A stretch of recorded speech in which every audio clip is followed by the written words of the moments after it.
¿Qué es el miedo? Una respuesta fácil podría ser que se trata de una emoción, una reacción natural de determinados seres vivos con un mínimo de inteligencia, resultado de tener frente a ellos la abstracción o concreción de todo aquello que considera potencialmente peligroso. ¿Pero acaso eso es todo? De ser así, el ser humano estaría sufriendo de una simplificación, y si me lo preguntan, algo injusta, teniendo en cuenta su condición como individuo autoconsciente. Pues esta característica tan particular es la que lo dota de ciertos comportamientos que son imposibles de replicar en otros animales. ¿Recuerdas aquella vez que tus padres te dejaron solo en casa porque tenían algo que atender? Esa noche en la que comenzaste a escuchar ruidos extraños en mitad de la oscuridad y el silencio de tu soledad. Sonidos provenientes de ningún lugar en concreto, y con nadie más que la para nada sugestionable voz de tu propia conciencia para hacerte sentir que todo estaría bien, ¿verdad? Probablemente llamaste a tus padres para aliviar tu preocupación. Eso o buscaste resguardo en tu poderosísima mente para hacerte ver que nada malo estaba sucediendo. Bueno, eso en un escenario ideal, porque seguramente en ese mismo momento ya estabas ideando por qué ventana arrojarte, en el hipotético caso de aparecerse algún espectro del infierno o niña vestida de blanco dentro de tu casa. Solo hipotéticamente hablando, claro. En ese momento, las quesadillas quemadas que te cenaste por no saber cocinar otra cosa dejaron de ser la mayor de tus preocupaciones. Es más, ni siquiera recordabas que las habías chamuscado, pues ahora había algo que cobraba mayor importancia en el centro de tu instinto primitivo, el miedo. Pero no te sientas mal, porque no hablamos de cualquier miedo, sino uno muy poderoso. Decía H.P. Lovecraft que la emoción más antigua y más intensa de la humanidad es el miedo, y el miedo más antiguo y más intenso de los miedos es el miedo a lo desconocido. Seguramente a Lovecraft nunca se le quemaron las quesadillas, pero sí había algo que tú y él tenían en común. Y es esa naturaleza tan propia del hombre cuando se enfrenta a fuerzas que no comprende. Aquella que aflora cuando te encuentras de cara a una situación que no puedes controlar o explicar. Cosa que, en la fragilidad de nuestra psique moldeada por su realidad inmediata, se transforma en incesantes ganas de escapar del peligro o velar por tu seguridad. Ahora, imaginémonos a un mono humanoide durante el albor de la humanidad. Es tu antepasado, así que no debería de ser muy difícil. Es como tú, pero más peludo, y un poquito más feo. Hijo de tu bueno, muchos tatarabuelos atrás. Una criatura tan poéticamente infantil como peluda, carente de concepciones filosóficas sobre su propio origen, e imposibilitado físicamente para cocinar una quesadilla. ¿Pero qué crees? Él y tú tienen mucho más en común de lo que piensas. Y prueba de ello es que en cierta ocasión, Manuel, llamémosle Manuel y no me pregunten por qué, se asomó en mitad de una fría noche a las entradas de la caverna en la que habitaba su tribu de semejantes, y al avanzar torpemente para treparse a una roca gigante que solía utilizar como puesto de vigía primitivo, se encontró con un par de esferas brillantes en la oscuridad, y sabía que imaginación suya no podía ser, puesto que esta alarmante visión venía acompañada por el compás de 4 patas haciendo crujir las ramas en el suelo, arrastrando el polvo en una furtiva posición encorvada. Manuel, en un ingenioso arranque de lucidez, testimonio fortuito de la mente que en un futuro se convertiría en cuna de maravillosas invenciones que ahora mismo estaban a años luz de nuestro primitivo amigo quien apenas aprendía a realizar nudos. Con mucho mérito a Manuel, eso sí, hizo lo más inteligente que pudo pensar su primigenio cerebro. Comenzó a gritar y agitar estrepitosamente sus velludos brazos, alertando así al resto de sus congéneres de que un leopardo acechaba su lugar de descanso. Ah, ahora comprendes por qué Manuel, tú y yo, tenemos tanto en común. ¿Pero qué crees? ¿Qué me dirías si te contara que Manuel estaba dispuesto a acercarse al leopardo por diversión? Puede que pienses que es una locura, y que probablemente eso nunca sucedió. Pero es aquí donde la cosa comienza a ponerse interesante. ¿Por qué nuestra especie moderna, a millones de años de la era de Manuel, sí está dispuesta a exponerse al leopardo que otrora la humanidad como la conocemos concebía como una clara señal para correr despavorida? Amigas y amigos, sean bienvenidos a su podcast Salto de Página.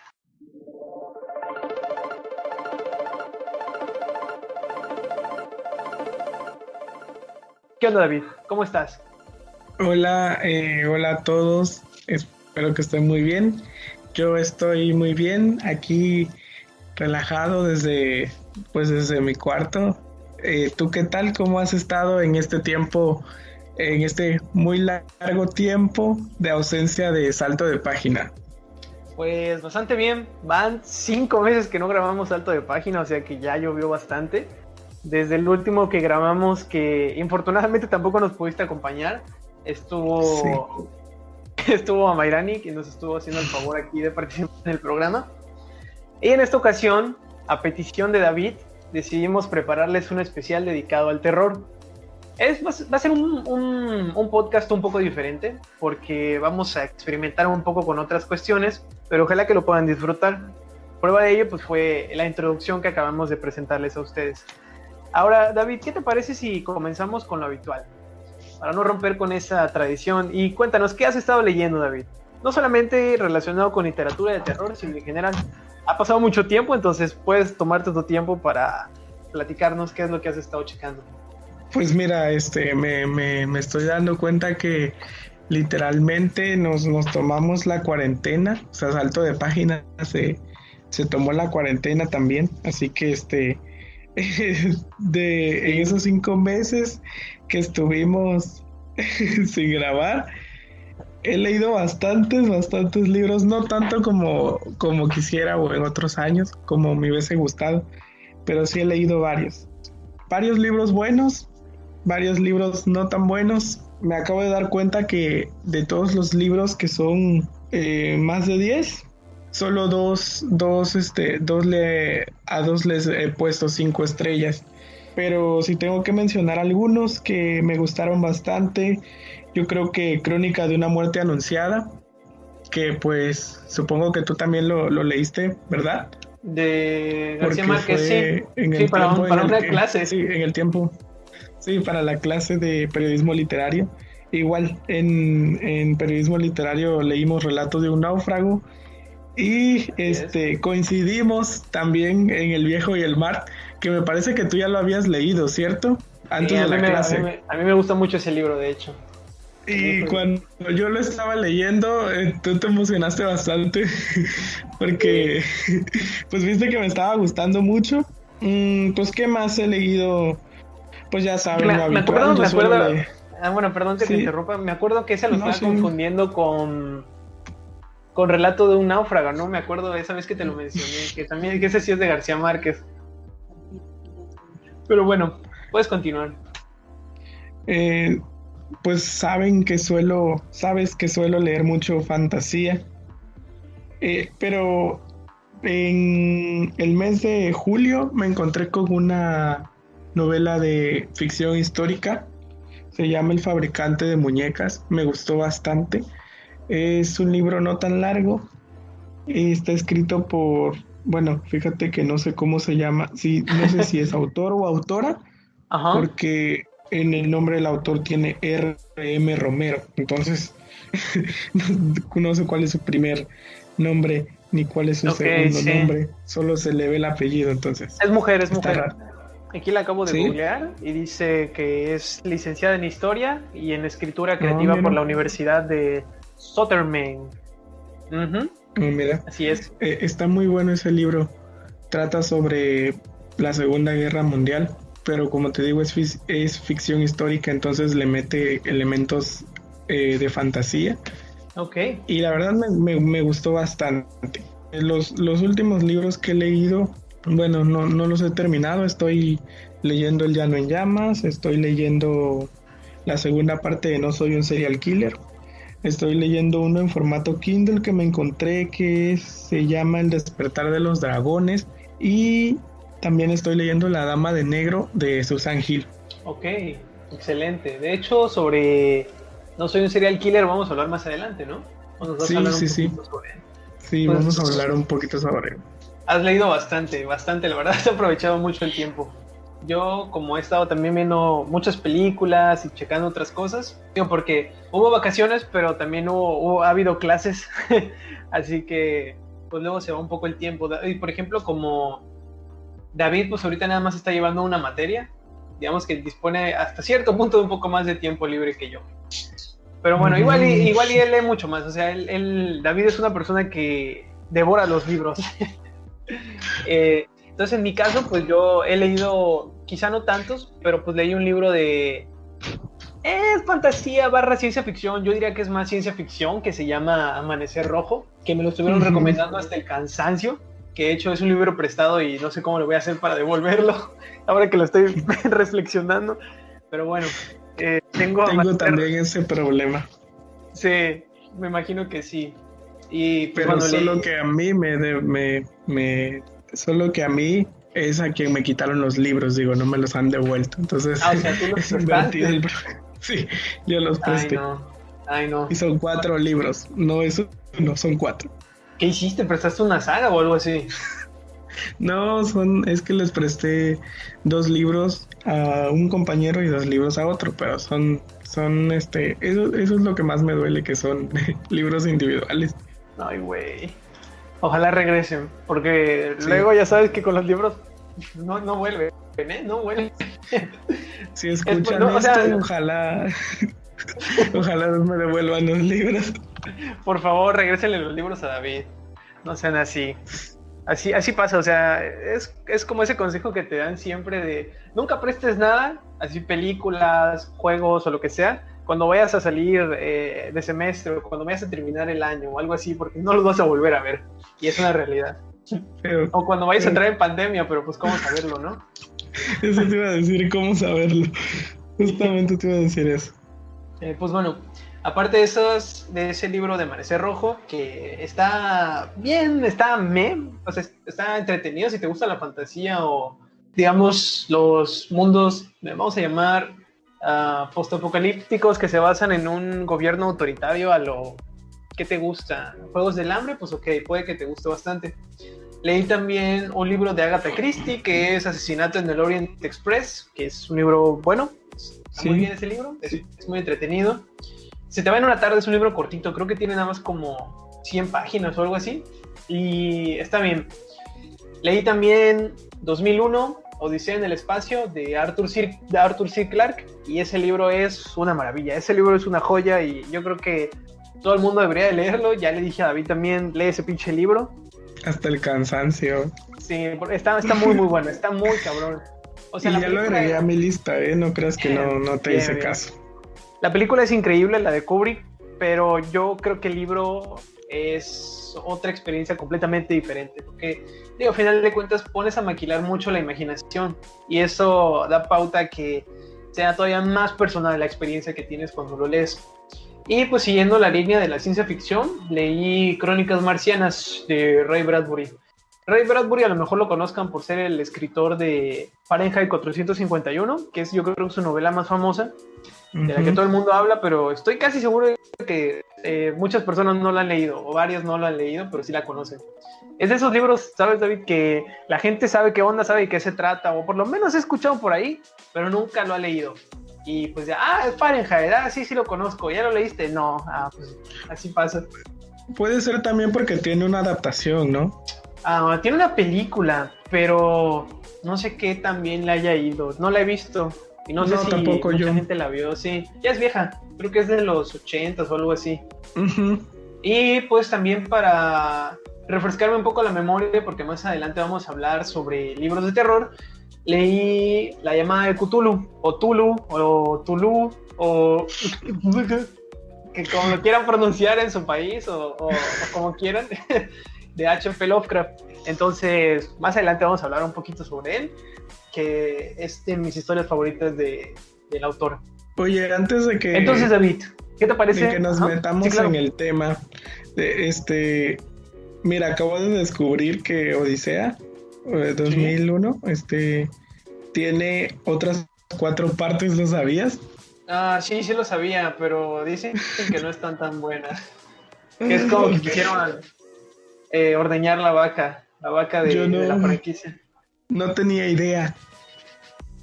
Sí, creí que era un libro, solo un libro. Lo que pasa es que con Odisea salió primero la película. Es de esos extraños casos en los que primero sale la película. Mira. Sí, Kubrick contactó al escritor Arthur C. Clarke y le dijo, ¿qué onda, perro? ¿Me ayudas con el guión para mi película? Y le dijo, vas. Y bueno. Entre los dos hicieron el guión de la película, salió la peli de Kubrick. Y como fue tan popular y como fue extremadamente ambigua, porque no sé si, creo que tampoco has visto la película, ¿verdad? No. Como fue tan ambigua la película y dejaba muchas cosas a la interpretación, la gente quiso saber más y pues fue una explosión, ¿no? Fue un boom esa película cuando salió en su momento Y lo que hizo Arthur C. Clarke fue adaptar la película a novela. Y en la novela explica todo lo explica, o sea, no deja nada a la interpretación, sino que te quiere contar exactamente qué fue lo que sucedió, qué es el monolito. Bueno, para los que hayan visto la película o hayan leído la novela, pues ya saben de lo que estoy hablando. Qué es el monolito, por qué lo enviaron, por qué se van a Júpiter, que bueno, no es Júpiter como tal, es Saturno en la novela. Y pues bueno, explican muchas cosas más. Todo lo desgranan y te lo van explicando así de forma muy amplia para que quede todo más claro. Y pues como le fue muy bien también a la novela, empezó a sacar más libros del autor, pero pues, te digo, dice la gente que no están tan buenos. A mí ya no me interesa. Francamente ya no me llama la atención. Ah, mira. Sí. Pues qué interesante. ¿Qué te parece si comenzamos? Sí, claro.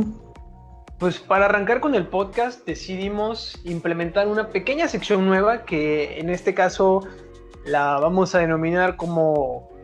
¿Cómo la vamos a denominar, David? Que es la conversación sobre el terror o algo así, yo no sé. Conversación sobre el terror. Ahí lo tienen, conversación sobre el terror. Y ahí le voy a poner un efecto de sonido de reverberancia o algo así. Entonces... Vamos a comenzar, David. ¿Qué te parece si arrancamos con esta pregunta que habíamos estado comentando antes y que la mencionamos incluso en la reflexión del inicio? ¿Por qué nos gusta que nos asusten, David? ¿Por qué crees tú que a la gente le encanta e incluso está dispuesta a pagar para que la asusten o para que le espanten? ¿Es tu caso, por ejemplo? Fíjate que ya te había comentado esto, pero fíjate que es complejo, ¿sabes? Uno lo toma muchas veces como por sentado de que, sí, me gusta que me asusten, o no me gusta para nada el terror. Pero, cuando te pones a reflexionar es complejo porque como muchas cosas que tú das por sentado, luego te das cuenta de que no sabes bien a bien por qué las haces o por qué no las haces. Entonces, mientras estaba pensando, yo creo o llegué a la conclusión de que es para sentir algo fuera de lo ordinario, ¿sabes? Porque, o sea, no es como que todo el tiempo te andes asustando. Entonces, viste que dicen que cuando te asustas se te dispara esta sustancia del cuerpo. Adrenalina. La adrenalina, ajá. Entonces te pone en un estado de alerta e incluso te hace sentir como que más vivo, te hace sentir diferente a lo normal. Entonces yo creo que esa puede ser una de las razones, ¿sabes? Porque no sé si a ti caso, pero a mí hay veces en las que sí me gusta o como que tengo ganas de que me asusten o de asustarme yo mismo. O no sé si sea lo correcto decir asustarme yo mismo, pero sí como que recurro a, no sé, videos de YouTube, o si no veo películas, o si no veo series, o si no, pues ya de perdida, que es la opción que menos me asusta, leer. Sí. Pero pues sí, muchas veces como que nos dan ganas y yo creo que es por sentirnos de diferente forma, no sé, experimentar otro tipo de cosa que no vemos o no sentimos más bien a diario. Sí, fíjate que eso de los libros es bien interesante porque yo tengo una amiga, saludos a Amy, si nos estás escuchando por ahí. Hola, Amy. Que dice que siempre le ha fascinado la idea de poder experimentar terror por medio de un libro, poder espantarse, poder decir, wow, o sea, tenía miedo realmente mientras estaba leyendo esto. Y la verdad es que, por lo menos en mi experiencia, no he encontrado un relato, un cuento, un libro, que tampoco he leído tantos libros de terror, que me haya verdaderamente provocado esta sensación de pavor o incertidumbre en mi entorno, o incluso a nivel psicológico, pues, porque una cosa es preocuparte por los personajes, o sea, que realmente te lleguen a importar, pero Sí. no es que sea una sensación de miedo per se, que sea consecuencia de las circunstancias que están ocurriendo dentro de la historia. Por ejemplo, el hecho de que te asuste un monstruo que estás echando dentro de la historia y que tú lo puedas extraer, o sea, lo puedas, digamos, abstraer de la literatura para realmente sentir miedo o la preocupación de que algo te puede pasar a ti en tu habitación donde te encuentras a oscuras leyendo con tu lámpara. Entonces mi amiga siempre me comenta esto, o bueno, me lo comentó en esa ocasión. Y pues uno se pone a pensar, ¿no? Porque son, como tú mencionas, situaciones que no te vienen a la mente hasta que realmente alguien te las menciona y te las planta así y tú dices, oye, pues es verdad. O sea, es más fácil, y digo, esto es entendible, ¿no? Porque es más fácil asustarse con una película, por ejemplo, y es porque tienes este estímulo visual y sonoro.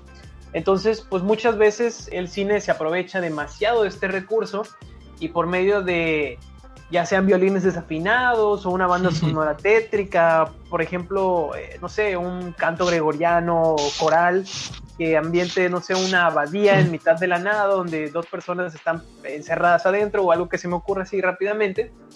Y es muy fácil, ¿no? Porque los ves realmente inmiscuidos en ese lugar, los ves cómo empiezan a fruncir el ceño, cómo están con los brazos, no sé, temblorosos o el cuerpo lleno de terror y tú, digamos, tienes ese estímulo visual. Pero ¿cómo lo haces en la literatura? Es muy difícil, es muy, muy complicado y no sé realmente hasta qué punto sea posible hacer, porque si acaso habrá una historia, que de hecho más adelante voy a hablar sobre ella, que es la que me llegó a hacer sentir algo parecido, pero ahí afuera, pocas cosas, o sea... Y en particular, fíjate, yo no soy una persona que se asuste mucho. Igual eso también puede influir. En general, a mí las películas de terror no me dan miedo, porque yo sí, pese a que puedo suspender puedo llegar a esta, ¿cómo le llaman? La suspensión de la incredulidad, que es que te puedas sentir inmerso dentro del mundo que te está presentando la historia, sin que cierto elemento te chirríe y te haga decir, esto es una película, o que te lo recuerde constantemente. Sí, puedo llegar a eso. No es como que realmente me asuste ver alguna película de terror o algo por el estilo. Entonces, pues bueno, es cosa de cada quien. Por ejemplo, o sea, yo tengo primas o yo tengo familiares que de plano no ven películas de terror. Y es curioso porque si les dices, oye, vamos a ver una película aquí todos juntos, vamos a ver, no sé, El Aro, vamos a ver La Maldición, y te dicen, no voy a ver la película, y no la voy a ver, y no la voy a ver, y no la sacas de sus casillas de decir que no la va a ver, y no la puedes convencer. O sea, y es gente, David, que si tú la sientas contigo a ver la película, realmente la pasa mal. Es gente que se pone a sudar, es gente que se pone nerviosa, y gente que no lo disfruta.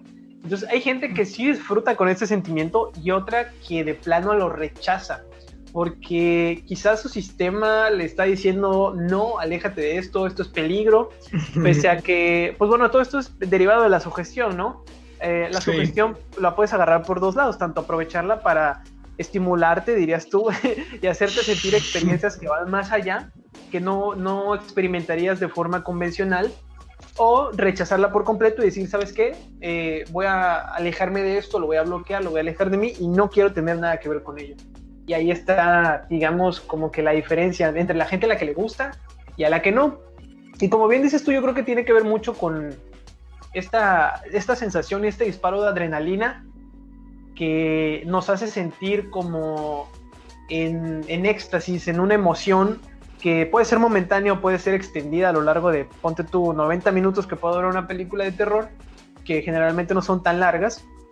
Fíjate que hay algunos expertos que analizan este fenómeno del terror como tal, de lo que es el miedo en sí mismo, y lo comparan mucho con los deportistas de, valga la redundancia, extremos. ¿Por qué lo hacen? ¿Por qué un güey agarra y salta de una montaña o de un risco y lo único que lleva puesto o lleva equipado es un parapente, ¿no? O ¿por qué a la gente le gusta saltar de aviones en paracaídas? Es precisamente por esta emoción, por este sentimiento de romper con la monotonía, de hacer algo diferente, de experimentar una sensación que difícilmente puedas volver a experimentar de la misma forma que lo hiciste la primera vez. Entonces puede ser tanto porque simplemente estés aburrido o porque quieres probar algo diferente, quieres regresar a esa sensación. Y es precisamente por eso que los deportistas extremos tienden a llevar sus acrobacias o su deporte a cada vez más alto nivel. Entonces por eso que cada vez van escalando en exceso.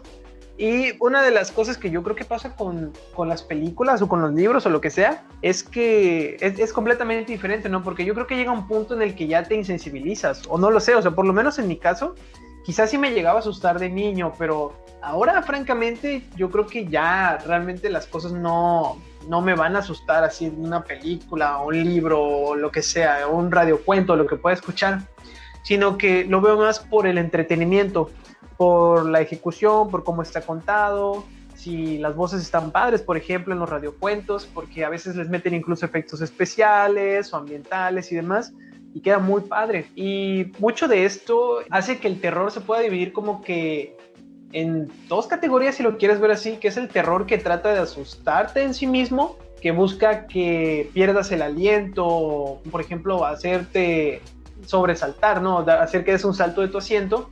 Y está el otro tipo de terror que es crear ambientación, crear tensión, que mucho de eso pues lo teníamos antes, ¿no? En ¿cómo se llama? En la literatura gótica, como pues bueno, es una mención obligada, Frankenstein, ponte tú, o la mismísima novela de Drácula, que bueno, no la he terminado de leer, la estoy leyendo todavía, pero es una novela que trabaja mucho la construcción de la atmósfera, de la tensión, y busca hacerte sentir... Sí. Ajá.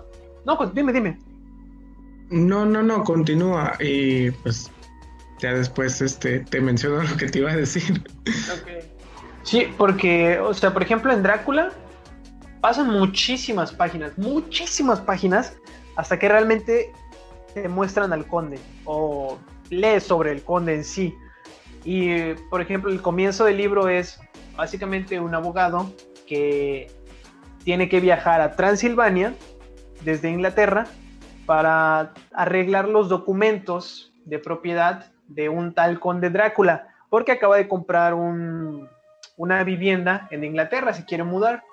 Y pues bueno, todo ese trayecto desde Inglaterra hasta Transilvania, mientras van atravesando esos fríos y desolados páramos donde no hay nadie, o hay pequeños pueblitos que están en mitad de la nada, llenos de bosques frondosos, y es una tierra de superstición, es una tierra llena de paganismo, gente que le tiene miedo a lo desconocido, que de hecho pues más adelante podemos hablar un poquito sobre eso, ¿no? Sobre a qué se le tenía miedo antes, porque como mencionaba HP, pues el miedo más primitivo es el miedo a lo desconocido, a lo que se halla más allá de nuestra comprensión, lo que no sabemos cómo funciona, o sea, qué hay detrás del marco de la puerta, ¿no?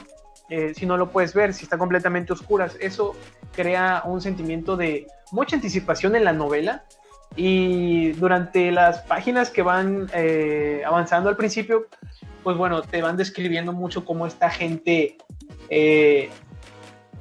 advierte al extranjero, a este personaje que es Carr, si no me equivoco se llama Carr, de que no debería de acercarse a ese castillo por muchas cosas, por muchas anécdotas que se saben y demás, y le dan un crucifijo, o le dicen ten cuidado con esto, no vayas para allá, no te vayas por el bosque, no tomes esa ruta. Y toda esa construcción, mientras te van narrando lo demás, lo que hace Bram Stoker mucho es crearte esta atmósfera, hacerte sentir partícipe de la obra. Digamos que te transporta a este mundo lleno de rituales paganos, o gente que básicamente le tiene miedo a lo que no entiende. Eso es lo que quería decir sobre el terror. Sí, incluso el mismo Poe utiliza puede ser que, bueno, no sé si sean más o menos del mismo tiempo, pero puede ser también que eso haya influido en sus novelas, o sea, el tiempo, que probablemente así se escribía antes, o tal vez simplemente pues ellos echaban mano a este recurso para crear en el lector esa expectativa, o esta emoción, ¿no? De saber qué va a pasar después, ambientándote pues toda la historia. Te iba a mencionar algo que me recordó mientras compartías lo de tu amiga, que también hay de terror a terror, ¿sabes? Y es algo que tú también me mencionabas, sobre que lo que daba miedo antes ya no da miedo ahora. Entonces, quería, justamente cuando me dijiste eso, recordé que muchas veces asociamos el terror con estas apariciones o criaturas sobrenaturales, asesinatos o criaturas sobrenaturales que asesinan. Pero pues el terror ahorita es bastante diferente o por lo menos hablando, no sé cómo decirlo, de un terror real, o sea, en la vida real no nos asusta eso. Vamos a estas películas, a estos libros, a estas series para asustarnos con eso, tal vez porque sabemos que no son reales para alejarnos un poco de lo que en realidad nos asusta, ¿no? Puede ser también eso. Recientemente leí un libro que se llama El bosque maldito. Está escrito por John McCrae, supongo que así se pronuncia el apellido. Ya. Y el autor, que no encontré mucha información sobre él, fíjate, es casi como que no hay información sobre él en internet, no sé por qué.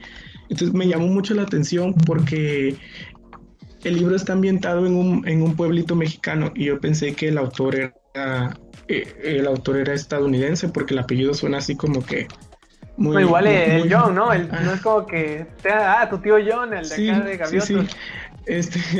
Suena muy, el nombre en general, tienes razón, suena muy, no es muy común acá, o sea, no sería muy común. Entonces el autor recurre a la literatura de terror para contarnos una historia bastante, bastante cruda y toca varios problemas que realmente aterrorizan a la sociedad. El libro fue, o por lo menos mi ejemplar, dice que fue impreso en 2016. No sé si haya sido alguna reimpresión o algo. Déjame lo checo. Sí, claro. A ver, aquí dice... No dice nada de reimpresiones. Entonces, probablemente el libro salió en 2016, pero realmente no creo, porque yo recuerdo haberlo visto antes. Pero bueno, lo importante acá es que el autor retrata varios problemas sociales y me sorprendió. Eso fue lo que yo dije, wow, no puede ser que si este libro ya tiene bastante tiempo, le atinó bastante a lo que estamos viviendo hoy, porque habla sobre las desapariciones forzadas, el narcotráfico, el asesinato de mujeres, el asesinato de migrantes, todos estos problemas que en México lamentablemente se ven como normales o comunes, pero que aún así no dejan de aterrar a la sociedad. Entonces, por eso te mencionaba esto de que hay de terror a terror y hay como que terror sobrenatural y terror un poquito más real, ¿no? Porque, o sea, ¿a quién no le da miedo o cómo no hemos visto en las publicaciones de las redes sociales de que asesinaron a tal persona o ha desaparecido tal persona y tantos casos? Entonces eso como que llega a estremecer a las personas, ¿no? Y que el autor lo haya conseguido retratar. Me dio mucho gusto encontrarme con esta novela, ¿sabes? Este libro fue uno de los que compré en la venta nocturna del Fondo de Cultura, a la que fuimos, no sé si recuerdas. Sí, creo que tiene un año, ¿no? Esa venta nocturna ya tiene un año. Que nos encontramos al profe. Sí, qué oso.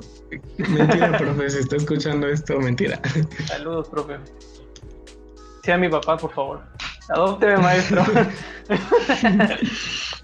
Pero bueno, eso como que te quería mencionar. Sí, de hecho, eso es bastante interesante. El cómo, por ejemplo, este autor que tú mencionas, que es John McCrae, busca representar un terror más real, más palpable, en el sentido de que forma parte de nuestra vida diaria. Y o sea, sí, como dices tú, es muy fácil no burlarse o tomárselo a juego o insensibilizarse hasta cierto grado. Pero cuando te toca vivirlo a ti, o cuando es a un ser querido, ahí sí realmente sudas frío. Ahí es cuando realmente te das cuenta de lo peligroso que puede llegar a ser o lo aterrador que es estar en una circunstancia parecida. Entonces, es bastante curioso, fíjate, eso que mencionas de los diferentes tipos del enfoque del terror y qué nos asustaba antes y qué nos asusta ahora. Porque, pues, por ejemplo, había algunas cosas que quería mencionar y es precisamente como el miedo del vulgo, de la población general, de nosotros como tal, del proletariado, ha ido modificándose con el paso del tiempo. O sea, hace muchísimos años, y bueno, no vayamos tan atrás, vámonos a 1800 aproximadamente, ¿no? Y regresando otra vez a la novela de Drácula. Para poder leer Drácula hay que tener muy en cuenta el contexto, y eso es algo que pues, yo les recomiendo mucho, porque si no se les puede hacer un poco extraña o cuestionable en algunas decisiones o cosas que se cuentan. Porque si estamos hablando de, no sé, fue en 1820, no sé cuándo se publicó Drácula de Bram Stoker, tal vez 1830, algo por ahí. Entonces estamos hablando de un periodo histórico en el que la gente era, sobre todo la gente de Inglaterra, era principalmente reconocida por ser sumamente pulcra. Y no solamente pulcra, sino devota, socialmente muy activa en el sentido de que trabajaban para su comunidad. Y estamos hablando de personas que tienen muy bien marcada la diferencia entre los buenos valores y todo lo contrario, o sea, todo lo que pueda ser considerado como motivo de rechazo social. Y cuando pones a un personaje que tiene todos estos valores de el típico británico que es envalentonado, que le gusta explorar, que dice, sí, yo voy a la aventura y yo no le tengo miedo a esto, en una situación donde tiene, spoilers, 3 vampiresas increíblemente sensuales frente a sí y lo están seduciendo, uno se pregunta, ¿realmente un hombre, por ejemplo, de nuestra era, de nuestra actualidad, se contendría? ¿Realmente dirías que una persona de nuestros tiempos, si tuviera 3 mujeres preciosas, bellísimas, delante suyo, no haría nada? Porque pues eso es lo que hace el personaje. El personaje, mientras lo va describiendo en su diario, cuenta que pues básicamente eran la tentación, eran como que un llamado del diablo, visto desde una forma simbólica. Entonces, mucho de este comportamiento, de esta idiosincrasia de la época está trasladado a la novela. Y eso es algo que, pues bueno, no sucedería en nuestros tiempos. La gente no es tan ingenua en nuestros días. ¿Estamos de acuerdo, David? La gente ahora duda mucho, la gente ya ni siquiera confía en el prójimo. Entonces, sí. Para empezar... Definitivamente. Ajá, yo para no empezar, confío en ti. que un güey... Ni yo en ti. Para empezar, que un güey vaya a un castillo en Transilvania y se meta, si así de la nada, eso es algo que no sucedería. Entonces, es mucho de la época, es un producto de su época que uno tiene que hacer ciertas concesiones para poder entrar en el mundo. Que se puede, te digo, no es como que sea muy complicado, pero es como que un vestigio del temor que se tenía antes a lo que era considerado relacionado con lo prohibido o lo que no era socialmente aceptado. Y pues bueno, otros de los miedos más grandes que se tenían mucho antes, si nos vamos al siglo XII, siglo XIII, pues era el miedo a la enfermedad, era el miedo, estamos hablando de un periodo histórico en el que, para empezar, la gente no leía. Y no solamente no leía, sino que su mayor temor era enfermarse de sífilis, enfermarse de lepra, ser comido por las ratas, que a su vez si no te mataban las ratas te iban a meter alguna enfermedad como la peste. Que bueno, en realidad eran las pulgas de las ratas, pero bueno, eso es otro tema. Y ese era como que el miedo de la antigüedad, o sea, antes la gente vivía en una situación límite tan marcada, tan diferente a la de nuestros tiempos, que su mayor temor no era que les fuera a aparecer un fantasma o algo por el estilo, sino realmente qué diablos iban a comer mañana o si se iban a morir de una enfermedad o algo. Porque es gente que se moría literalmente antes de los 45 años por sífilis o por lepra o por peste o por cualquier enfermedad varia, o pare usted de contar que había en aquel entonces que no tenía cura. O tuberculosis, o sea, una de las muertes más comunes en la antigüedad era por tuberculosis. Y si sufrías de tuberculosis era casi seguro que te ibas a morir. Pongan atención a muchos escritores de la época victoriana, muchos de esos güeyes se murieron de tuberculosis y no pasaron de los 55 años. Entonces, antes diría que el miedo de la gente se encontraba ahí, se encontraba en la enfermedad, el miedo a la pobreza, el miedo a la guerra o el miedo a la misma muerte. No sé qué opinas tú al respecto. Justo te iba a mencionar también ese periodo de la guerra. Pues, obviamente no sabemos que las guerras, hubieron 2 guerras mundiales.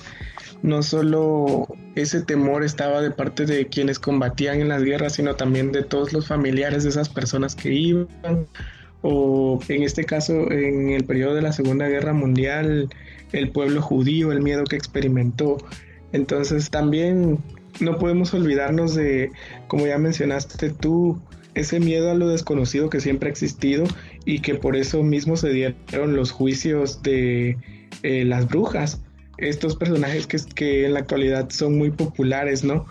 Pero pues precisamente por eso, y cuando se avanzó o cuando la sociedad estuvo ya ya dejaron atrás todo eso, al final resulta que terminan llegando a la conclusión de que realmente nunca existieron las brujas o que no sé qué, pero pues el miedo en esa época estuvo, ¿no? Y era por lo desconocido, o fíjate que incluso se llegaban a decir que se podía acusar a personas de ser brujas por envidia, pero pues como ese ya es otro tema, pero pues ya ves, ¿no? Decían que eras bruja porque sabías leer, ya ves que la mujer siempre ha tenido como que esas limitantes, ¿no? Esos obstáculos, entonces eras bruja si sabías leer, eras bruja si sabías escribir, o por el simple hecho de que no le cayeras bien a una persona de la comunidad ya te tachaban de bruja, y pues inmediatamente se expandía el rumor, entonces todo el mundo empezaba a temerle ya a esa persona. Entonces creo que sí, es increíble lo que puede llegar a ser el miedo y las cosas que puede causar, ¿no?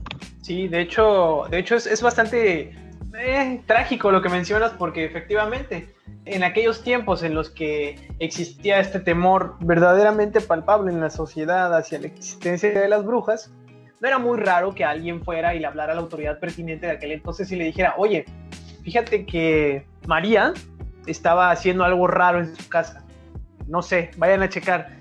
Y como no tenías forma realmente de comprobarlo como tal y simplemente te dejabas llevar por la superstición o por la declaración de los demás, que como bien mencionas tú, muchas veces era producto de los celos o de la envidia. Por ejemplo, esta persona que fue a declarar en contra de María, pues probablemente tenía algún problema o algún conflicto o no sé, quería quedarse con sus propiedades o algo, lo que tú quieras. Con su esposo, pues va y les dice, ajá, sí, y lo que hacía la autoridad, pues bueno, ok, vamos a sumarla a la hoguera, ¿no? Y agarraban a María y la quemaban, y listo. Y como María, pues, los padrinos mágicos. Exactamente, o sea, ese capítulo de los padrinos mágicos es una representación perfecta, o sea, porque está muy cagado, porque lo que me acuerdo que hacen es que le dicen le amarran como que unas piedras a Timmy, si no me equivoco. ¿A quién era que acusaban de bruja? Era Timmy, ¿no? Sí. Ajá, y le amarran como que unas piedras y ya dicen que si eres una bruja, pues vas a escaparte, no vas a flotar. Si no, pues no eres una bruja. Y es como, ok, está bien, ¿no? Bueno, nada más me voy a morir. Sí, es como lo que decía Crocker de cuando los padrinos se hacen pasar por los papás de Timmy y Crocker está tratando de descubrirlos. Entonces quiere hacer que se sienten en una silla eléctrica para comprobar que son hadas. Y, porque dice, si sobreviven, son hadas. Y si no, iré preso. Entonces es básicamente el mismo principio. Porque, pues bueno, o sea, no había forma de comprobarlo. Entonces simplemente, pues, ok, por si las dudas, pues vamos a matarlos. Es muy, muy chistoso cómo hace varios cientos de años, pues bueno, la civilización era tan primitiva, si es que le podemos llamar civilización como tal, que simplemente se dejaba llevar por la superstición, por el miedo a las cosas que le resultaban extrañas o que no formaban parte de los convencionalismos de una sociedad. Fíjate también el miedo a la enfermedad, como decíamos. Por ejemplo, igual en periodo del medioevo, había mucha gente con lepra y los leprosos eran rechazados socialmente, eran vistos como monstruos y por lo mismo se les obligaba prácticamente a que caminaran por las calles cubiertos con una capucha, envueltos en algo para que no se mostrara su piel, porque bueno, al final del día un leproso no es algo agradable de ver, pero también lo hacían porque de no hacerlo, el vulgo los iba a apedrear, o los iba a rechazar, o los iba a insultar, o los iba a agredir de múltiples formas. Entonces ahí podemos ver una clara muestra del miedo hacia la enfermedad y el miedo a lo que es diferente. Entonces, pues el leproso lo que hacía era caminar en un rincón donde nadie lo pudiera ver, encapuchado, y no tenía acceso a prácticamente nada y ninguno de los beneficios que podía tener una persona. Incluso no le vendían comida, o no le vendían vivienda, no le vendían ropa, por ser considerado un monstruo o algo que es motivo de rechazo. Y pues bueno, si nos vamos a esas, o sea, me puse a pensar mientras te lo estaba diciendo, y es extrapolarlo a la actualidad. Quizá ya no vamos a ver a un leproso caminando por la calle, pero ¿qué pasa si vemos a una persona que tiene algún trastorno o algún síndrome? Por ejemplo, yo estaba hablando o sea, no sé si tú lo verías como miedo como tal o es simplemente rechazo por algún otro motivo, pero estaba charlando con esta misma amiga sobre el síndrome de Tourette. Y el síndrome de Tourette, pues es uno que está caracterizado por muchos tics, unos tics que son muy bruscos, son movimientos muy bruscos que llaman muchísimo la atención, eso es lo que quería decir, que son demasiado atractivos en el sentido de que hacen que claves tu mirada en ellos. Y pues, por ejemplo, estaba viendo una entrevista el otro día de un canal que hace entrevistas a diferentes personas que tienen enfermedades extrañas o que no son tan comunes. Y le tocó a una chica de 14 años que tiene Tourette. Entonces, pues ella hablaba mucho del rechazo. Y mientras tú la veías hablar en el video, notabas cómo de repente tenía un espasmo que hacía que inclinara su cabeza hacia atrás y como que inhalara mucho aire. Y hacía como una suerte de ronquido que, pues sí, es un poco chocante las primeras veces que lo escuchas. Y aparte de eso, pues bueno, están también los que repiten muchas palabras o los que hacen movimientos con sus manos o de repente que alguien golpee la mesa. Así de la nada tiene ese tic, que su tic es golpear la mesa o repetir groserías o las palabras que escuche con mucha frecuencia. Por ejemplo, hay una muchachita también que tiene Tourette, la encontré en YouTube y pues bueno, ella es TikToker en realidad, pero bueno, están ahí algunos de sus videos subidos y ella repite mucho palabras. Entonces, de repente está contando una anécdota en sus TikToks y dice, listen, listen. Y pues ya menciona que es por sus clases de inglés, que se le quedó ese estímulo de la palabra y constantemente lo está repitiendo. O también, por ejemplo, como ve anime esta muchachita, pues de repente está contando algo y dice, ohayo, ohayo. Y muchas veces se habla de este rechazo hacia las personas que tienen enfermedades que no son típicas. Entonces no sé si podríamos categorizarlo ahí dentro de una situación de miedo hacia lo desconocido o lo que no es normal. No sé cómo lo ves tú. Sí, definitivamente, pues lo que mencionábamos, ¿no? Que los miedos de ahorita no son los miedos de antes. Entonces creo que eso que acabas de mencionar podría entrar muy bien. Porque, o sea, realmente si no te causa miedo, entonces por lo menos te causa asombro. O sea, ver algo así, imagínate, vas en la calle y ves que una persona tiene alguna de estas características que tú acabas de mencionar. Entonces, sí te puede, como mínimo, asombrar. El miedo a lo diferente, justamente te iba a mencionar eso cuando lo dijiste, que esa acabas de decir la palabra clave a lo que podría decirse que es el miedo en la actualidad, el miedo a lo diferente. No nos vayamos tan lejos. Bueno, yo creo que sería entrar a un tema bastante polémico, pero pues ya sabes, ¿no? No, adelante. Por ejemplo, aquí en México puede ser esta sociedad tradicionalista con, no sé, en particular los jóvenes, que son los que, o la sociedad joven, que son los que están rompiendo todos estos de que la familia no es papá, mamá e hijos, o aborto legal. Entonces, todas estas cosas se pueden presentar también como miedo a lo desconocido, ¿no? Miedo a que las cosas como las conocemos cambien, ¿no? Sí, de hecho es justamente eso, es miedo a lo diferente. Y pues como bien dicen, todo es una construcción social. Y la construcción social a la que muchas personas, sobre todo en el pueblo mexicano, están arraigadas desde muchos años atrás, pues es la tradición judeocristiana, ¿no? En este caso de la familia tradicional que está conformada por mamá, papá e hijo. Y lo que sucede, como bien dices tú, es que cuando llegan estas personas que tratan de romper el paradigma que por mucho tiempo ha formado parte de nuestra estructura social, genera rechazo como lo generaba un leproso en la antigüedad. Si quieres hacer esa comparación, pues podríamos verlo de esa manera, ¿no? Como es algo a lo que no están acostumbrados y obviamente no es algo que se va a cambiar en la mentalidad de la sociedad de la noche a la mañana. Siempre va a haber gente renuente, siempre, o sea, por más que se aprueben las leyes que tú quieras y que la gente lo empiece a normalizar, siempre va a existir una persona que lo va a rechazar por completo. Porque dentro de su esquematización de la realidad, que es a final de cuentas una burbuja, todos vivimos en diferentes burbujas, algunos tenemos una burbuja más grande o que se mezcla con otras burbujas y por lo mismo nos permite aceptar cambios en la sociedad. La de estas personas son extremadamente pequeñitas, es una esfera de realidad diminuta de la que no quiere salir. ¿Por qué? Porque se siente seguro. Entonces pues ahí está esta dicotomía, ¿no? Entre sentirse seguro y el miedo a experimentar algo que a lo mejor y te hace daño o a lo mejor y rompe con todo lo que a ti te han venido enseñando desde pequeño. Y yo creo que ahí radica esa cuestión de las personas que rechazan, por ejemplo, nuevas posturas o nuevas jerarquías o estructuras familiares, como puede ser, te digo, mamá o dos mujeres, ¿no? Dos mujeres con una criatura o dos hombres y una criatura. Entonces, pues sí, yo creo que también iría de la mano en ese sentido lo que mencionabas tú. Y es bastante interesante, pues, porque son miedos modernos. Es como que la nueva ola, por así decirlo, de a lo que la gente le tiene pavor en la actualidad. O sea, yo creo que se ha sobrepasado ese temor a la enfermedad, ese temor...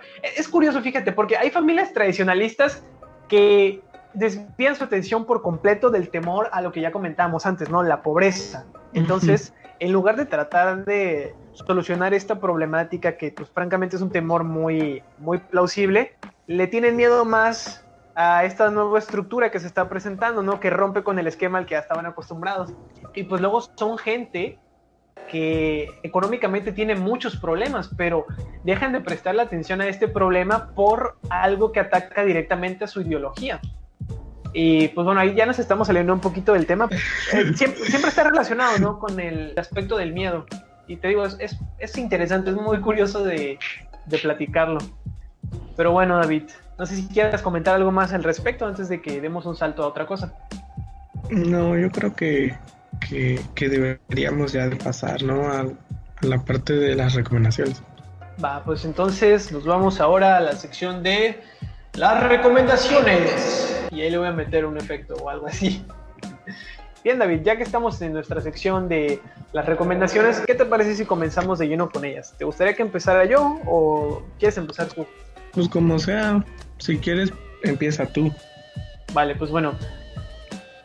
Yo para comenzar, me gustaría recomendarles un cuento corto de H.P. Lovecraft.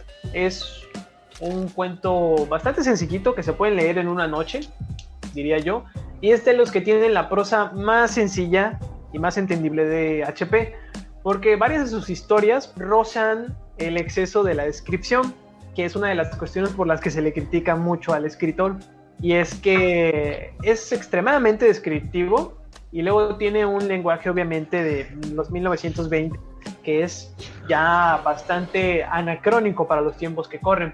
Pero en el caso del extraño es distinto. Para los que no conozcan a H.P., es un autor que básicamente creó el género del terror cósmico, que son un universo en el que comparten muchas historias que convergen entre sí. Digamos que todas las historias transcurren en un mismo universo y la mayoría de ellas van al son de seres mitológicos que van más allá de la comprensión del ser humano. Y uno de ellos, que es su cuento más popular, es La llamada de Cthulhu, que sobre él vamos a hablar más adelante. Y bueno, hablan mucho sobre cómo el ser humano tiene contacto con ellos, cuál es la consecuencia de nosotros al ser una persona con una psique extremadamente sensible cuando se los encuentra, cuando incluso se empieza a pensar siquiera en su cabeza al respecto. En el caso del extraño es algo que se encuentra completamente ajeno al universo Lovecraftiano. Imagínense a David despertando en un castillo, luego de muchísimos años sin saber qué ha sucedido ni quién le ha estado dando de comer, en mitad de la oscuridad, un castillo en el que se encuentra aparentemente prisionero, pero que más adelante se da cuenta de que en realidad pues, tiene la manera de salir. No recuerda absolutamente nada de su pasado, simplemente tiene noción de que se le cuidó y de que se le alimentó lo suficiente como para que no se muriera. Entonces David empieza a caminar por las escaleras del castillo, atraviesa un jardín y de repente entra a otro castillo que se encuentra a varios metros o incluso quizá 1 kilómetro o más de distancia de donde él se encontraba, y se topa con que hay gente celebrando, hay personas que se encuentran en una situación muy ostentosa y que están celebrando y están bebiendo vino y están alegres y demás. Luego de mucha introspección sobre el extraño tratando de recordar su pasado, entra a este cuarto donde la gente está feliz y está llena de regocijo y están gritando y están riendo, y de repente lo ven y empiezan a gritar y entran en pánico y se desesperan y todos empiezan a huir, y el extraño, asustado, mira detrás de sí y trata de encontrar qué es lo que les está provocando semejante terror, y no se da cuenta de ello hasta que avanza un poco hacia una habitación contigua y se topa con lo que a la gente le estaba dando miedo. Y bueno, ahí digamos que se termina la historia del extraño. Es un cuento muy cortito, les digo, se lee en una noche o en una tarde, o, no hay prisa, ¿no? Si no lo pueden leer, si no pueden con la prosa de Lovecraft, que lo entendería. El chiste es que está, sí, o sea, es complicado, pues no es tan cómodo, francamente, a veces leerlo. Es como que un gusto adquirido, pero bueno, ese es el primer cuento o la primera historia que les quiero recomendar. El extraño es, yo creo, uno de los más recomendables si quieren más o menos empaparse de la literatura de HP. Entonces, ahí lo tienen, El extraño. Bueno, el primer libro del que yo les quiero hablar va más en la rama de thriller con fantasía sobrenatural, pero tiene sus toques de terror, o por lo menos suspenso, o un poquito aterrador. No soy un serial killer, de Dan Wells. Tengo que ser sincero desde el comienzo. Es la primera parte de 6 libros y me parece que tiene historias cortas entre libros, pero como no están publicadas en español, yo probablemente no las lea, así que no les podré hablar de esas. Así que, bueno, centrémonos en No soy un serial killer. Este libro trata sobre John. John es un chico de 15 años, pero él, ahora sí que va a sonar muy cliché, pero no es igual a los otros chicos, pero no por razones buenas, sino todo lo contrario. Él no es como Este como los demás. Ajá. Este chico, desde muy pequeño, está obsesionado con los asesinos seriales. O sea, desde muy pequeño le encantan, le fascinan. Entonces, esto es porque John tiene como esta tendencia a ser un asesino serial en potencia.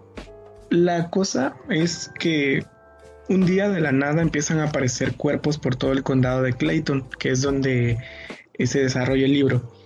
Estos cuerpos empiezan a aparecer dejando en ellos, queda un rastro de una sustancia negra, como viscosa, no sé, algún tipo de baba o algo así, más o menos así lo describe el autor, y a estos cuerpos les falta una parte diferente, por decir, a uno le hace falta una mano, a otro cuerpo le hace falta un pulmón, a otro cuerpo le hace falta. Entonces, John, al darse cuenta que todos los casos tienen como que el mismo patrón, como que se le prende el foquito y dice, aquí hay algo interesante, aquí hay un asesino serial, ¿no? Se empieza a dar cuentas porque pues él básicamente es experto en saber cómo actúan los asesinos seriales. De hecho, algo curioso de él es que, pues como te digo, tiene esta tendencia a hacer o a estar obsesionado con los asesinos seriales. A él le gusta mucho todo lo relacionado con la muerte. Y lo curioso es que el negocio familiar es una funeraria, entonces convive con los cuerpos. Creo que, y este es otro punto que quiero tratar, lo mejor de la novela, aparte de la trama, claro, es la construcción del personaje principal. John es un personaje muy interesante porque es un personaje muy particular, precisamente. No tiene miedo a tomar un cadáver. Incluso el primer capítulo, tú te das cuenta que la novela va a ser rara desde el inicio, porque el primer capítulo empieza cuando él hace un embalsamamiento, entonces te describe todo el proceso y aprendes bastante, la verdad. Está muy cool porque aprendes bastante. Yo no tenía idea que, pues obviamente lo que se hace ahí, ¿no? Como drenar tales sustancias, y después tienes que meter tales sustancias para que el cuerpo aguante. Entonces, aparte, la manera de pensar, o sea, se ve que el autor hizo bastante trabajo de investigación para realizar este personaje y me gusta mucho también esta característica que le dio de no ser totalmente un sociópata, ¿sabes? Porque también como que él sabe que tiene esa tendencia a querer hacer daño a la gente y por eso mismo es que se puso como reglas para no hacer daño precisamente a la gente, porque es como que quiere y no quiere. Entonces, el personaje principal me parece una genialidad. La historia también me parece una genialidad. Y pues les quisiera contar el final, pero pero pues no se puede, obviamente, No, porque que lo sería lean. spoiler. Sería spoiler, pero la verdad es que tiene uno de los mejores finales que he leído, por lo menos el primer libro, pero sí, léalo definitivamente. Ramón, lo tienes que leer también. Ya sé que no te gusta la literatura juvenil o no eres muy fan de ella, pero lo tienes que leer ¿Me lo definitivamente. prestas? Si me lo devuelves, si me prometes devolvérmelo, sí te lo No, presto. yo sí devuelvo las cosas que presto. Es más, me lo puedes mandar Además sé dónde por... vives. No, aparte, me lo puedes mandar por Bit. Ya te había dicho, ¿no? Que puedes mandar productos. Tiene la opción de viaje o de producto. Entonces llega el conductor, llega el conductor y le dices, aquí está el producto, y ya le das el ¿cómo se llama? El libro, y pues ese güey me lo trae ya, y listo.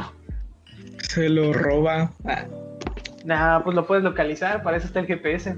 Está muy padre. Yo así vendí un juego una vez, pero bueno, eso es tema aparte. Está chido ese sistema. Pues ahí lo tienen. No soy un serial killer. Igual y le doy una oportunidad. Confiando en el criterio de David. Ya lo haré. Deberías. Ya me lo vas a prestar. Pues bueno, yo ahora les voy a recomendar una novela igual de HP. Esta novela de HP se llama La sombra sobre Innsmouth. Es una novela que también pueden leer sin tener la preocupación de entender o no lo relacionado a los mencionados mitos de Cthulhu, que es este universo donde convergen todas las criaturas del autor, porque en esta historia se centra más como que en otro aspecto. Y bueno, ¿de qué se trata La sombra sobre Innsmouth? Básicamente nuestro protagonista, vamos a llamarle nuestro narrador, nos va contando su experiencia viajando a un pequeño pueblo en decadencia llamado Innsmouth. Innsmouth es un pueblo pesquero que ha despertado el interés del gobierno porque, aparte de que los lugareños son muy raros, son gente muy extraña, los extranjeros que visitan el lugar no regresan. Y de hecho por eso está visto como un lugar maldito, un lugar en el que suceden cosas extrañas. Entonces el narrador, convencido por su deseo de explorar y averiguar qué es lo que sucede, se va a este lugar. Toma un autobús, el autobús a Innsmouth, que es el último autobús que sale para esta dirección, y mientras va avanzando la novela, te va narrando la clase de cosas que hay en el lugar de este pueblo, que está poblado por gente descrita en palabras de Lovecraft como hombres mitad pez. Son criaturas muy extrañas porque aparte todo el lugar tiene cierto hedor como a pescado, habla mucho de que huele a pescado, y pues nos va narrando la experiencia de este personaje llegando a este pueblo, ¿no? Desde el momento en el que empieza a tratar con los lugareños, que son gente extremadamente, francamente fea, y que lo rechazan. Son seres que lo miran de reojo, es gente que cuando lo ve frunce el ceño y se lo quedan mirando de manera despectiva, como diciéndole vete de aquí, vete de este lugar. Y pues bueno, nuestro personaje se tiene que hospedar en un hotel para ir registrando también por medio de anotaciones en un cuaderno las cosas que está observando y después reportarlo. El caso es que bueno, pasan muchas cosas, muchísimas situaciones en la novela, en ese pequeño pueblo, en el transcurso de un par de noches. Y pues ahí se nos habla también de un culto que le rinde tributo a un dios que yace en el mar, que es Dagón. Que Dagón es otra historia, es un relato muy corto de HP, que se nos habla sobre una deidad, es una deidad que yace en el fondo del mar. Y bueno, estos seres que viven en Innsmouth son los que le rinden tributo a este dios que se encuentra ahí en las profundidades del océano. Lo más padre que tiene esta novela, que en general permea en todos los relatos de HP, es la forma en que describe los lugares, el entorno y a los personajes, porque nunca te deja muy en claro su aspecto físico. Del entorno sí, del pequeño pueblo se queda completamente claro, pero de los seres y las criaturas que te encuentras siempre es muy ambiguo. Entonces se te habla de seres que tienen una apariencia escamosa, que tienen incluso branquias o algo parecido a branquias en su cuello, y que los ojos son medio saltones, más grandes de los que uno está acostumbrado a ver en el resto de las personas. Y toda esa descripción es padrísima, es muy genial de leer. Y hay una escena, hay una secuencia de una persecución, que ya lo mencionaba hace rato, que por lo menos a mí cuando la leí la primera vez me quitó el aliento.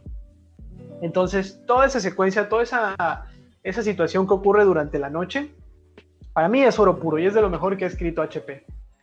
Así que La sombra sobre Innsmouth es mi segunda recomendación aquí en Salto de Página. Ojalá que le puedan echar un vistazo. No necesitan tampoco haber leído otras de las obras de HP como para disfrutarla o entenderla bien, porque se siente como su propia cosa. Entonces, HP tampoco escribió tantas novelas. Esta sí es clasificada como una novela. Él escribió más relatos cortos. Esta sí es un poco más extensa. Creo que son como 140 páginas, tal vez entre 140 y 170. Y pues les digo, la prosa de HP es un poco complicada de abordar, pero si logran sortear esa barrera, te van a encontrar con una historia muy buena, muy, muy padre, y es muy emocionante de leer. ¿Qué tienes para nosotros, David? Bueno, el otro libro que yo les quiero recomendar es Lobos, de Javier M. Sotelo. Este libro lo tienen que leer primero porque el autor es mexicano, y segundo porque Ajá. pues porque el autor es mexicano, y tercero porque el autor es mexicano. Me gusta, No, pero... me gusta esa manera de plantearlo. No, pero en serio, este libro, bueno... No, pero en serio, léanlo. Perdón, pero ya saben que me gusta bastante la fantasía, entonces este libro, si soy sincero, lo compré por la portada, porque está muy padre. Qué lástima que no la puedan ver, pero en realidad está muy padre. Si tienen la oportunidad ahí, googleenla. Es una portada como que con plateado y tiene unas garras y dice lobos. Está muy sencilla, pero a la vez está muy padre, es muy llamativa. Entonces, cuando me enteré que el autor era mexicano, pues eso le dio un plus.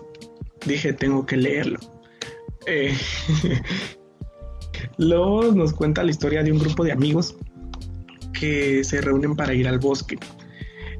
Empieza como la típica historia de hombres lobo, pero pues luego el autor le va metiendo como otros elementos que la diferencian del resto. Bueno, el caso es de que estos amigos, como ya lo mencioné, van al bosque. Perdón, porque... Perdón, que te interrumpa, ya vi la portada, sí, está muy padre esa portada plateada con las ¿cómo se llaman? Los zarpazos en la parte frontal sí. de la novela, está muy cool. Pero bueno, continúa. Estos amigos van al bosque porque uno de ellos quiere pedirle matrimonio a la que es su novia.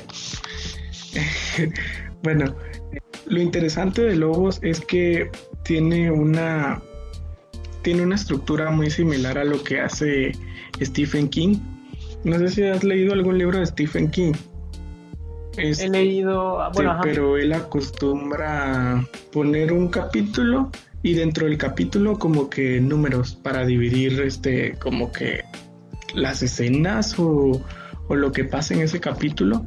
Ya, perfecto. Número 1, número 2, entonces tiene así, y entonces el autor nos va contando las diferentes historias de los diferentes personajes y las va uniendo o sea, las va conectando, y tú dices, mira, esto que pasó con este personaje al final en este capítulo es lo que pasa desde la perspectiva del otro. Entonces va uniendo la historia muy muy padre. Bueno, después de que llegan al bosque, uno de los más aventados quiere a una criatura en donde estaban acampando, y luego como que esa criatura era la cría de uno de los lobos, ¿no? Entonces ahí empieza toda la persecución, y pues vamos viendo cómo tienen que pasar por diferentes diferentes pruebas para poder sobrevivir a una noche y es este típico recurso de que tienen que luchar por su vida hasta que salga el sol, ¿no? Sí.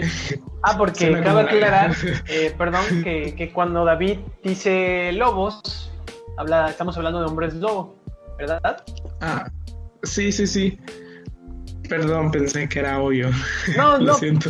O sea, es como dijiste criatura, pues bueno, o sea, y el libro se llama Lobos, bien podría ser una Sí, historia podrían de ser terror, lobos de las criaturas. de que se lobo. llaman. Sí, son hombres lobo. Bueno, no sé qué más contar que no se considere spoiler, porque, bueno, lo que sí tengo que decir es que está bastante sangriento, pero está muy entretenido. O sea, no es grotesco, no cae en lo grotesco, pero sí tiene bastantes muertes. Pues ya sabes, la típica historia de supervivencia tiene que tener varias muertes. Creo Sí, que claro. los personajes realmente te llegas a preocupar por ellos. Es algo muy bueno que tiene la novela, llegas a empatizar tanto con ellos. Lo curioso es que yo empaticé con el peor de los personajes. O sea, es el... Te sentiste identificado, ¿verdad? Te literal, proyectaste. sí, yo creo que justamente eso fue lo que pasó. Me da vergüenza admitirlo, pero justamente creo que eso fue lo que pasó. Ustedes Lo lo oyeron, único- David es mala persona. Ajá. Sí, soy malo. Lo único que tal vez podría bajar un poco el libro es que a lo último sí tiene tintes bastante fantásticos, y de por sí ya es fantástico, con hombres lobo de por medio. Hay algunas cosas que el autor deja muy abiertas con este tinte fantástico, y no es spoiler si se los digo, pero es un niño que es tipo Eleven de Stranger Things, que tiene como esta habilidad de poder mover las cosas con la mente.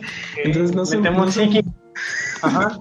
no sé muy bien cómo rayos se relaciona eso con los hombres lobos y este pueblito pero la cosa es que el autor va a publicar la secuela el próximo año. Entonces este libro ya tiene varios años de haber salió en 2014, imagínate. Y pues la secuela le dieron luz verde para el próximo año, si no me equivoco. Pero pues sí, es una historia muy padre. La verdad me gustó bastante. Es atrapante, creo que es la ventaja, que es atrapante. Entonces todo el tiempo estás como queriendo saber qué va a pasar después. Y yo creo que a también le deberías de dar una oportunidad. Fíjate que sí me llamó más la atención. No sé si sea barato o esté muy caro. No creo que sea tan caro, ¿verdad? No sé si está disponible aún. Fíjate que esa es una desventaja de muchas veces para los autores de aquí del país, que muchas veces no hacen, sus libros no les hacen tiraje bastante numeroso. ¿Sabías eso? Ellos mismos los financian, ¿no? Sí, muchas veces. Sí. Es entrar en otro tema, pero fue el caso de una autora que le publicaron Flor de dos de Libra. sus novelas. No, yo no quería decir nombre ni editorial por si ven esto. Pero sí, le publicaron 2 novelas y la historia quedó inconclusa, entonces ella tuvo que financiar la tercera parte, que era la conclusión. Pero pues ojalá y esté disponible. No creo que me costó, si no mal recuerdo, unos 250 pesos. Pero pues ya ves que de repente como que subieron de precio los libros, así que... Ya. Pues ya le voy a echar un vistazo, lo voy a buscar a ver si lo puedo comprar. Porque sí, fíjate que sí me llama bastante la atención. Sobre todo también para leer un poquito más de fantasía mexicana, a ver qué tal. Igual es un acercamiento más grato que leer Cazadores de Sombras o algo así. Que es toda una saga. Cazadores de Sombras también es mexicano. Uy, sí, seguramente. Claro que sí. ¿Sabías que hay un instituto de cazadores de sombras en México? ¿A poco? Sí, la autora creó un instituto aquí en México. Órale, Sí, ¿por qué? ¿Por qué no estás ahí? Sí estoy. ¿Qué haces Si en la no, hoja? si no mal recuerdo, está en San Miguel de Allende el instituto, según la autora. Órale, Y pues ya te tardaste, ¿eh? pues ya fui. Así, eres miembro de... Está curioso. Pero bueno, ahí lo tienen, gente. Lobos, de Javier M. Sotelo. O, bueno, para aclararles, es Javier con X. Porque quizá como no es un escritor tan conocido, igual y no lo encuentran si lo ponen con J o algo así. Pero sí es Javier M. Sotelo, como Xavier. Así como el doctor Charles Xavier. Y ahí está. Léanlo, anímense a leerlo y lean literatura mexicana. Ahora, ¿qué te parece, David, si nos vamos a la sección de las despedidas o recomendaciones de algo que nos aterrora? Y bueno, amigos, ya estamos en la sección de las despedidas y las recomendaciones de algo que no sea terror. Y en esta ocasión, a mí me gustaría hablarles sobre un pequeño libro que se llama 2001 Space Odyssey. Es un libro que, para empezar con una nota un poco desalentadora, no está impreso en español, o por lo menos yo no he encontrado ninguna versión impresa en español. En digital pues sí lo pueden encontrar, de hecho es muy fácil encontrarlo en digital. Y si logran superar esa barrera de leer algo en su teléfono o en su tableta o en su computadora, se van a topar con una historia increíble, maravillosa y, o sea, muy muy bella y muy retrospectiva. Para quienes hayan visto la película de Kubrick, pues bueno, puede que les llame la atención, porque lo que sucede en Space Odyssey es que la novela se publicó después de la película. Lo que comentamos hace un rato que le estaba platicando a David es que Kubrick le habló a Arthur C. Clarke, le dijo, oye, ven por acá, ¿quieres echarme la mano con el guión para mi próxima película? Y le dijo, vas, y empezaron a trabajar en esta película que pues bueno es 2001, una odisea en el espacio. Después la película tuvo tanto éxito que el autor dijo, ok, pues vamos a hacer una versión en novela. Y ahí es donde se originó este libro. Que bueno, para quienes les guste la ambigüedad que maneja la película de Stanley Kubrick, pues igual y no les llama tanto la atención, porque aquí se nos explica todo. Todo se explica aquí.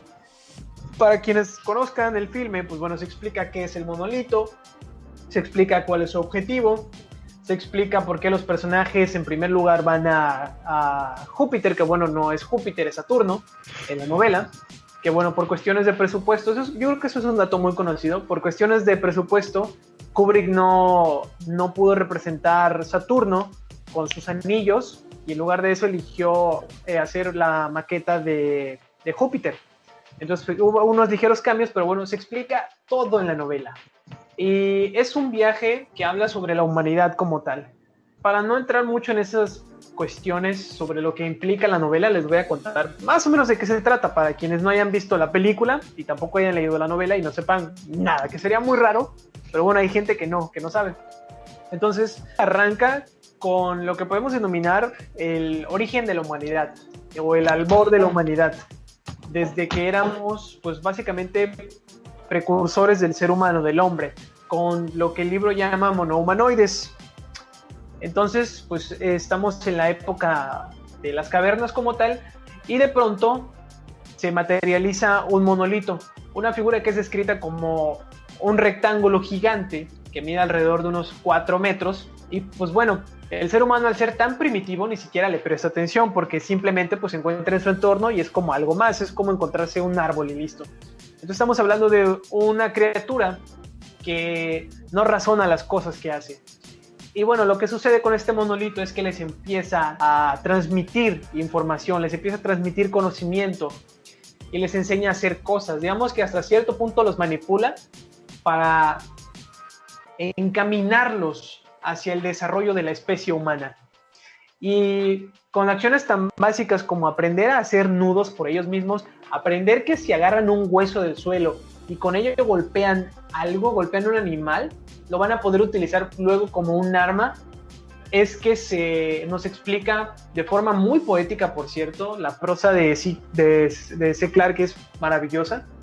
Se nos explica una versión distinta sobre cómo se desarrolló la humanidad. Y pues bueno, esto ocurre, el ser humano empieza a progresar y como ya empieza a desarrollar estas aptitudes y habilidades, pues el monolito se materializa y se va. Pasan muchos años, pasan miles de años y la exploración espacial ya se ha desarrollado lo suficiente como para tener bases en la Luna. Entonces, sucede que un equipo de astronautas y científicos están trabajando e investigando una anomalía que ha sido detectada en el satélite, ¿no?, de la Tierra. Y pues bueno, van en sus vehículos y llegan a un cráter que es donde se está detectando cierta energía que, bueno, irrumpe con la normalidad de esta superficie lunar. Y cuando empiezan a excavar, ellos comienzan a descender también al mismo tiempo caminando a buscar el origen de esta anomalía. Y cuando llegan al centro del cráter, se topan con que hay otro monolito, igual que el que la humanidad, antes de ser concebida como la humanidad, vio hace miles y miles de años.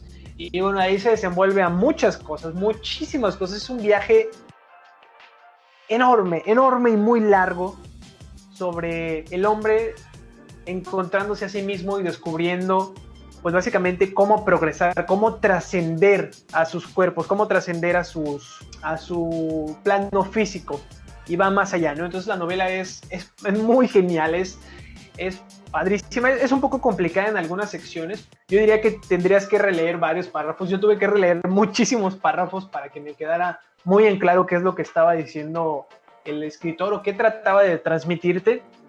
Pero si algo les puedo decir es que mientras la estaba leyendo tenía escalofríos casi todo el tiempo, porque la forma, ojalá hubiera rescatado un fragmento para leérselos, como no se me ocurrió, pero la forma en que lo describe Arthur C. Clarke es bellísimo, como es básicamente una oda a la humanidad, a lo que nosotros somos como especie, y es un libro que yo creo todo el mundo debería leer, te guste la ciencia ficción o no, es muy muy padre. Y pues nada, eso sería mi recomendación de esta semana, o de este mes, o de este año.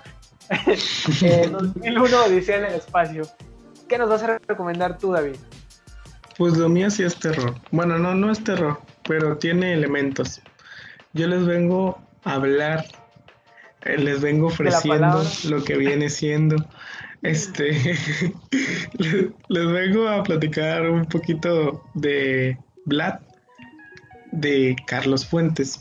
Pues ya todos conocemos a Carlos Fuentes, ¿no? Es este escritor, bueno. que súper conocido, el Carlos Fuentes. Autor de Aura, de La muerte de Artemio Cruz, etcétera, etcétera. Bueno, ¿de qué trata Vlad? Vlad es una... Perdón, paréntesis. Sí. Te lo decía con sarcasmo porque yo a Carlos Fuentes apenas lo descubrí, lo leí en el 2019, el año pasado, cuando una amiga me recomendó Aura. Pero aunque no lo hayas leído, seguramente debiste haber escuchado. Había escuchado el nombre, claro, pero o sea, yo no sabía ni qué había escrito, ni por qué era tan conocido, o por qué era tan popular o tan importante para la literatura mexicana. Entonces fue con Aura que me di cuenta de la calidad de escritor que tiene Carlos Fuentes. Pero bueno. Chale, chavo, te vamos a botar del podcast. Cancelado. F para ti. Continúa, pues. ¿Qué pasa con Vlad? Cancelado. Bueno, Vlad es una adaptación del libro de Drácula. Creo que ya todos conocemos esa historia de Drácula, ya estuvimos hablando un poco de ella. Básicamente lo que hizo Carlos Fuentes fue adaptar este personaje, pero no lo llama Conde Drácula, sino lo llama Vlad. A la Ciudad de México. No cambia mucho la historia de Bram Stoker. Ya sabes, toda esta parte de que le tiene que buscar una casa, pues solo que la historia se desarrolla en México. Entonces, Vlad es un libro muy cortito. Tendrá unas 150 páginas, quizás menos. Entonces, contarles mucho sería spoiler. Así que, pues yo creo que lo que tienen que saber es eso, que es una reversión de Drácula y que sí tiene cambios, por supuesto que tiene cambios, tiene giros bastante interesantes el final de la historia también es bastante interesante, es como que no te lo esperas. Y lo que le mencionaba a Ramón, que Bram Stoker no se toma la molestia de, de contarte quién es Vlad. Solo sabemos por cultura general que Drácula fue inspirado en este personaje, Vlad el Empalador, pero pues realmente no, como que no lo aborda a fondo. Y Carlos Fuentes sí te trae toda esta historia de dónde surgió este personaje, por qué se le asocia con los vampiros, o por qué es un referente en este tema, y te lo plantea en la novela, sí, sin sacarte de la historia esta que está construyendo la reversión de Drácula. Entonces, le deberían de dar una oportunidad, porque está genial. Lamentablemente, como le mencioné a Ramón, no tengo el ejemplar, lo saqué de la biblioteca y él ya No me se lo robó sugirió por robarlo. Ah, no. Y probablemente le haga caso. Si sirve como complemento a lo que acaba de decir David, Carlos Fuentes es un escritor muy bueno. Entonces, tiene mi sello de recomendación también él como autor. Y si se lo encuentran por algún lado, si frecuentan una biblioteca y lo topan y ven que está disponible, sáquenlo. Sáquenlo o siéntense a leerlo y pues disfrútenlo. No dudo de que sea una lectura muy, muy buena. Aparte de que Carlos Fuentes es un tipo muy bonachón y muy agradable, pero bueno. Y por lo menos Vlad es una historia muy ligera, o sea, no es difícil de leer y es muy entretenida. Entonces, se van a pasar un buen rato, si le dan una oportunidad, se van a pasar un muy buen rato. Pues ahí lo tienen. De hecho, estaba investigando un poco y me topé con esta crítica que decía de Javier Velasco, que dice: Vlad es una novela corta que se comienza a leer a las 9 de la noche. Se termina a las 10 y te deja con el ojo como plato hasta las 8 de la mañana. Entonces, pues bueno, ahí hay un antecedente. Ojalá que le puedan echar un vistazo a Vlad. Y pues más nada, ¿no? Eso sería todo por las recomendaciones, David, ¿verdad? Sí. Se nos olvidó mencionar por qué cambiamos el formato, que es algo que estábamos comentando antes de. Y con la finalidad de mejorar un poco la calidad del sonido, es que decidimos sacrificar la imagen en pos de una calidad auditiva mucho mejor. Así que ojalá que se note la diferencia, yo creo que sí se va a percibir. Y pues nada, antes de terminar, también me gustaría agradecerle muchísimo a nuestro artista Diego Alfaro, también conocido como Wander en Instagram, que ahí voy a dejar su perfil para que lo puedan checar y vean el resto de sus trabajos, que es quien estuvo trabajando por varias semanas en el dibujo que ustedes están viendo como wallpaper de este podcast. Gracias, Diego. Muchísimas gracias, viejo. Muchísimas gracias. Te rifaste. Nos has salvado, estamos agradecidos. Sí. Ahora, no sé si quieras agregar algo, David, antes de que terminemos. No. Lean Lobos, porque es mexicano. Sí, léalo. Entonces, pues nada, yo creo que eso sería todo por esta ocasión. Yo soy José Ramón Hidalgo y me acompañó David en esto que fue Salto de Página. Y nos vemos, gente. Hasta la próxima. Hasta luego.